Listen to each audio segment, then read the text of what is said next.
2025 সালের সবচেয়ে আলোচিত রোমান্টিক ব্লকবাস্টার সাইয়ারা।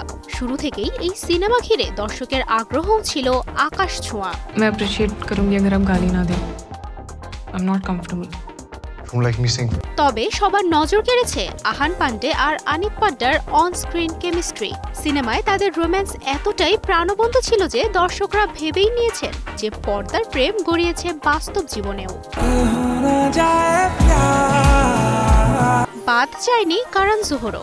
একটি টক শোতে বলিউডের পরবর্তী হট কাপল হিসেবে উল্লেখ করেন তাদের। তবে সব জল্পনা কল্পনার অবসান করলেন আহান। ভারতীয় গণমাধ্যমে দেয়া এক সাক্ষাৎকারে তিনি আনিতের সাথে তার সম্পর্ক স্পষ্ট করেন। নিজেকে সিঙ্গেল দাবি করে জানান আনিত তার গার্লফ্রেন্ড না হলেও প্রিয় বন্ধু। আহান বলেন, রসায়ন বা কেমিস্ট্রি মানেই সবসময় প্রেম নয়, এটা হলো স্বাচ্ছন্দ্য এবং নিরাপত্তার অনুভূতি।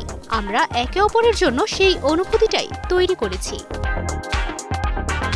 প্রেম না করলেও আনিতের সাথে যে সম্পর্ক তৈরি হয়েছে তা আহানের কাছে খুবই বিশেষ। এমন সম্পর্ক আর কারো সাথে তৈরি হবে না বলেও জানান তিনি।